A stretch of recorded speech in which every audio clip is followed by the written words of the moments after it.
News when you want it with Bloomberg News Now. I'm Nathan Hager. And I'm Karen Moscow. Karen, we begin with the latest from the Middle East. The U.S. is widening its airstrikes on Iran in an 11th straight night of attacks. Iranian media report the U.S. struck a military site near the northwestern city of Tabriz. U.S. Central Command has confirmed attacks on Iran's command centers, launch sites, and air defenses near the Strait of Hormuz. Tehran has responded with strikes on facilities in Kuwait and Jordan. And Iran-backed Houthi militants in Yemen are threatening to impose a maritime blockade on Saudi Arabia in the Red Sea. President Trump says he's not concerned about that.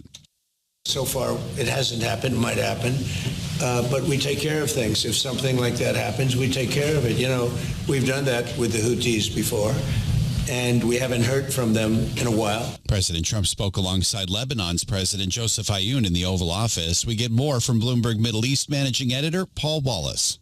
Things seem to be escalating. The focus is very much the Strait of Hormuz. The U.S. is saying its attacks on Iran are designed to make Tehran reopen the strait and stop attacking ships going through this vital waterway. But as I said, there's just little sign that Iran is going to back down. We know, and we've seen this from the start of this war in late February, that Iran has a very high pain threshold. In the meantime, Bloomberg's Paul Wallace reports the Pentagon announced an Army sergeant from Queens is thought to have been killed in an attack in Jordan last Friday. 28-year-old Angel Rampersad had been listed as missing. Iran's semi-official Mayor's News Agency reports there are currently no negotiations happening with the U.S., but an exchange of messages is possible. Meanwhile, Nathan, lawmakers got a new price tag for the war in Iran so far, and Bloomberg's Amy Morris reports from Washington. Defense officials had told lawmakers the cost of the war was around $29 billion, a figure that many analysts assessed as being too low. In his appearance before the Senate Appropriations Committee, Defense Secretary Pete Hegseth answered Senator Dick Durbin. Do you have a new estimate about what the war has cost us so far in this, the fifth month of the first year of this war in Iran? Senator, the estimate we have as of today is $37.5 billion. And that represents the cost of the war through what period of time? Through September 30th. And Hegseth says they're looking for $21 billion for munitions, part of a $67 billion supplemental funding request. In Washington, Amy Morris, Bloomberg Radio. All right, Amy, thank you. There's plenty of reaction to this new price tag. In a special edition of Bloomberg's Balance of Power from Capitol Hill, we spoke with Republican Senator Rick Scott of Florida. It's a trade-off, right? Nobody wants to go to war, but we don't want them to have a nuclear weapon to kill us. I've got kids and I've got grandkids, and I don't want them to kill a nuclear weapon, or I'm sure you're in the same position. You want your family killed by a nuclear weapon. So it's going to cost us money. And along with Republican Rick Scott, we got this reaction from Democratic Virginia Senator Mark Warner. This was a war of choice. The president never made the case to the American people. It's dreadfully unpopular. We want to replenish those troops, and I do. Take it from the funds that have already been appropriated that are sitting in basically the budget at DOD.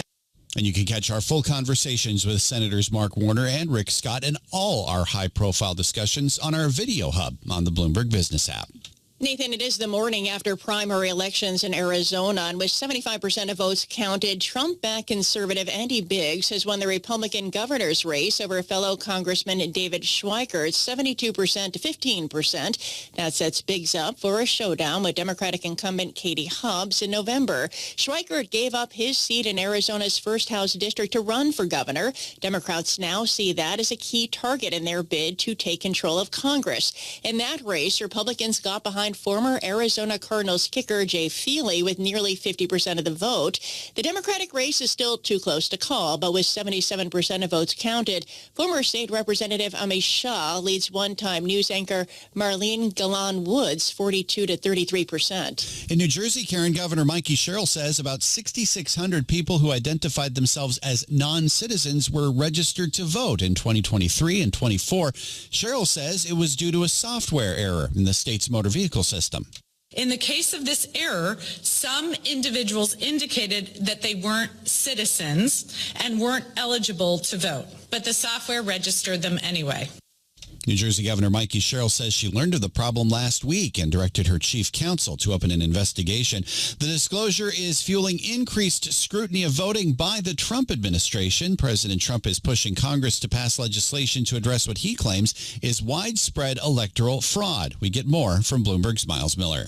There's a ton of pushback on the Hill for folks to have to use their IDs in order to vote, but it gives the Trump administration a lot of ammunition that this majority blue state is disclosing that there has been an issue where non-citizens have voted. It's Bloomberg's Miles Miller, and Republicans say the incident is evidence that Congress should pass the Save America Act. And that's news when you want it with Bloomberg News Now. I'm Karen Moscow. I'm Nathan Hager, and this is Bloomberg.